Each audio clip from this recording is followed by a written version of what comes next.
Note, this video is full of opinions. I mean, chock full of them. If you are the type of person who does not like opinions or cannot differentiate from fact and opinion, I urge you to steer clear of this video and go make your own.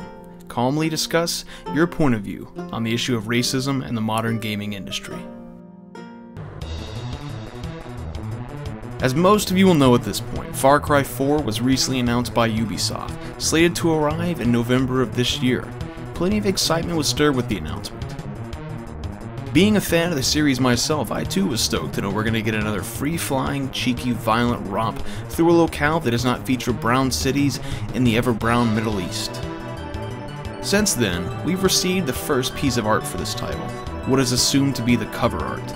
Upon first glance, it looks to showcase what will obviously be the game's antagonist, resting his hand on the head of a man who is clearly terrified while holding what is, allegedly, a live grenade. Sitting atop a broken statue of Buddha, he looks like another original and eccentric villain that would fit right into the Far Cry universe. We all remember Voss and his insane monologues and sociopathic personality. He was what made us excited for Far Cry 3 to begin with. This drew people in and made them excited to take on this antagonist, or at least learn more about this crazy Voss person. Knowing this, it only makes sense to use the same strategy to draw people into the newest title in the franchise. Upon seeing this, I thought, eccentric, likely very narcissistic, vain, and without regards for others. There are many different ways to interpret this character by looks alone, as we only have the picture. I'm sure what I expect will not match exactly to what everyone else is expecting. However, there was a very vocal minority who feel very differently about what is being portrayed. These individuals feel as though the box art is racist, and quite possibly homophobic to some extent. When I first read this, I couldn't imagine how they'd come to that conclusion, seeing as all we have is a picture to go from. However, after reading into this further, I think I see what they're all getting at. Let's discuss this, shall we? The most common definition a person will give for what racism is hatred or intolerance of another race or other races. Other definitions include a policy, system of government, etc., based upon or fostering such a doctrine, discrimination, and a belief or doctrine that inherent differences among various human races determine a cultural or individual achievement, usually involving the idea that one's own race is superior and has the right to rule others. Now, while these are the definitions available, I find that people like to make up their own definition. Here's an example. People that are making tacky comments about this guy being a homosexual and kissing his boyfriend, those are just as racist. Those are just what? That say it offends you and you don't want to watch it, it kind of comes off as being racist towards homosexuals. Oh my gosh. I stumbled across a specific example of the boy who cried racism in the NeoGAF thread titled Far Cry 4's art is racist and the antagonist is potentially gay. Reading this, you already know where it's going. Killer is Jed writes, "The moment I saw the picture below, I felt my heart sank. An evil character wearing all purple, having an edgy, stylish, model-esque haircut, hand resting on a guy's head. I instantly thought, they could be making a gay antagonist. While there is nothing inherently wrong with a gay antagonist, it worries me that it might not be done right." He does not go on to elaborate at all what this might mean, but moving forward he states, "Also, if the only time we have gay characters in games as main characters that are bad guys, what message does that send to people? All gay people are bad, or will it just fuel their hatred they already have towards gay people?"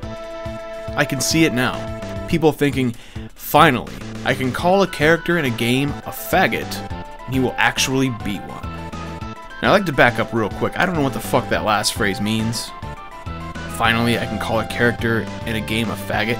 I mean, not to get too sidetracked here, but that's just fucking ridiculous. Anyways, now I know I'm going out on a limb here, but I'm willing to bet that this person is a fan of video games.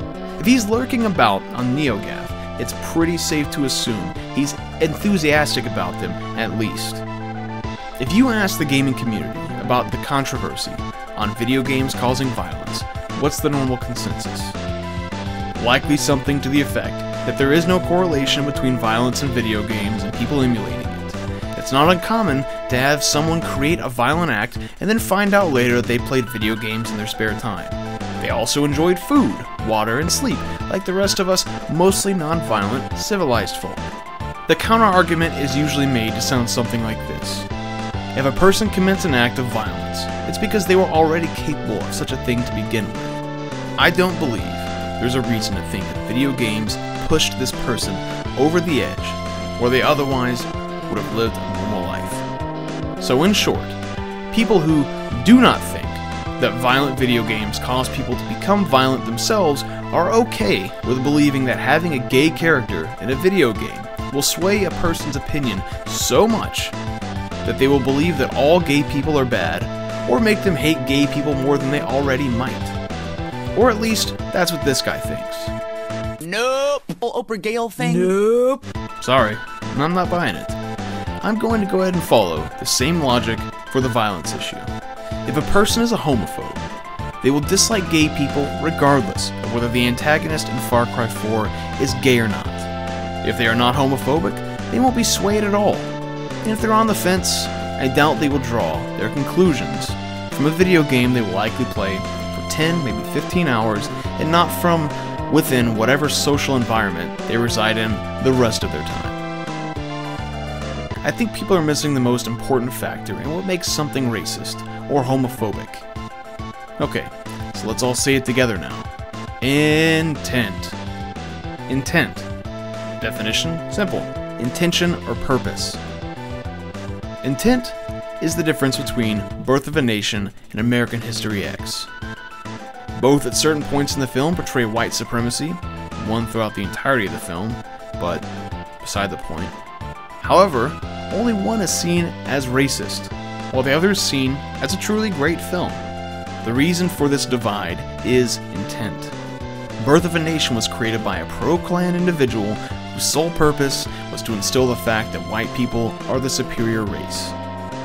American History X, on the other hand, was created to explore racism as a whole. I will not try to summarize the intended message of the film in this video, but for anyone who hasn't seen it, it's about a modern neo-Nazi who, in the end, realizes that the morals he believed in were not in reality what they seemed to him at the time, and eventually works to reverse his racially driven way of thinking. One film was created with the intent of being racist, while the other is not. One film was reviewed as racist, while the other was not. Do we all remember back when Resident Evil 5 was coming out, and it was blasted as being racist because it was about a white male fighting zombies in Africa? Well, many of whom were black. The outrage on social media and gaming journalism sites caused the development staff to create an entire new character to be in the game, just so it made old Chris Redfield not look like he was the ultimate, I don't know, black man killer? Capcom was quite surprised by the outcry of racism. Would you like to know why? Because it was made by these guys. At no point during the development did they think they were going to be perceived as pro-white, anti-black, native Japanese developers. They simply didn't originally see the correlation of the protagonist going through Africa, killing people the game implies are native to Africa, and racism. They didn't see it as a problem because it was not their intent to make African Killer the video game when making it. The same way that Femme Lady Anita Sarkeesian's argument that Mario is a sexist game doesn't settle well with me either. I simply don't buy that Miyamoto was designing Mario and Peach while going, women are worthless. They are below men. They are only good for a man to rescue, and then for them to service their man. You know, just like how maybe Freud, maybe someone else, said, sometimes a cigar is just a cigar. Just because someone enjoys a hot dog does not mean they would enjoy a penis on a bun, equally or more than if it was an intestine casing filled with meat. Sometimes a man in a pink suit is simply a man in a pink suit. It doesn't guarantee his sexuality one way or the other. Sometimes a man in a video game will kill a black man. Sometimes a black man will kill a white man. Unless one is wearing a Klan hood and enjoying the fact that he's hurting someone of a different race, it matters not. Anyways, let's briefly go back to Far Cry 4. After all the social media hype surrounding the assumptuous thoughts on the upcoming title, Alex Hutchinson, the director of the title, tweeted, "Just so we're clear, for those jumping to conclusions, he's not white, and that's not the player." We won't ever know if the antagonist was white or not. He could have been a white guy, or he could have been a light-skinned protagonist with bleached hair from somewhere else. I feel as though we can say for certain now, though, that he will not be a white guy once this is released. To me, that's kind of a problem. We as gamers are punishing developers and writers for attempting to write new and different characters that they think we as consumers of all races, genders, and sexual orientations will like. We punish them to the point that they either backpedal and change the design entirely, or make sure not to make a game that resembles what was previously loved by many, but panned by a vocal few. We all want for games to be held in as high regard as film, books, and other forms of art. There was a time when gamers would be vocal about people keeping their hands out of our preferred art form. Well, we would argue for the right to express violence in video games among anything else the creators wanted to implement to give us compelling gameplay or an engaging story. These days, we as gamers are setting the industry back ourselves. We no longer need the help of newscasters and angry parents trying to place blame for other people's problems. We do that just fine ourselves. When Metal Gear Solid 5, The Phantom Pain, was having information leaked out little at a time, people freaked out about one of the game's female protagonists, Quiet. They made all kinds of assumptions and accusations about the character without having any actual information as to what the character was going to be about or how she was going to be portrayed. But in the end, they'll likely be right. Hideo Kojima always writes worthless, one-dimensional female characters.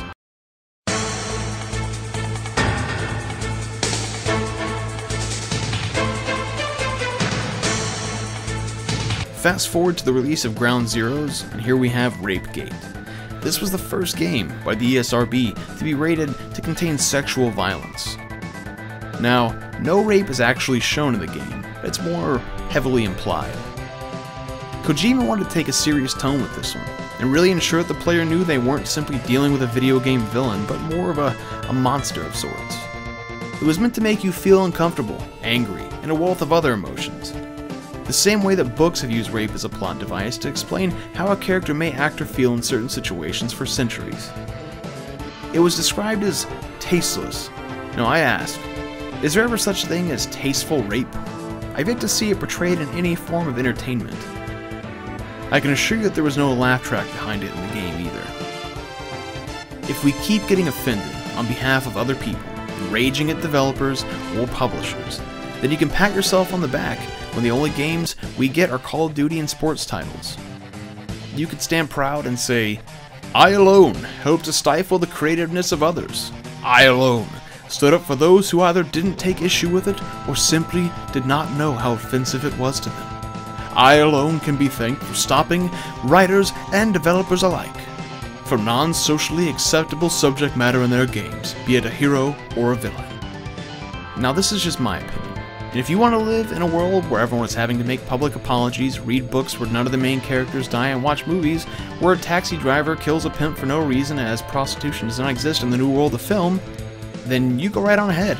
And keep your Twitter account open and remember #outrage, #speechless, and #offended.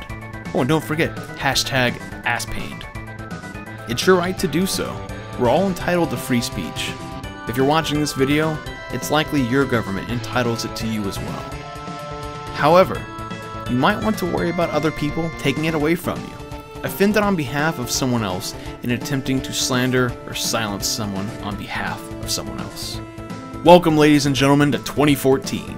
You see, it's kind of like 1984, but this time, the citizens are doing all the legwork, and the government doesn't have to lift a finger. Big Brother is now Big Neighbor. I hope to see you all one day in the ministry of don't fart while taking a shit in the bathroom, as you might embarrass someone. Anyways, like, subscribe, do whatever. I'm done with this topic. However, feel free to voice your opinion in the comments or go out and make your own video about your views. Goodbye and good luck.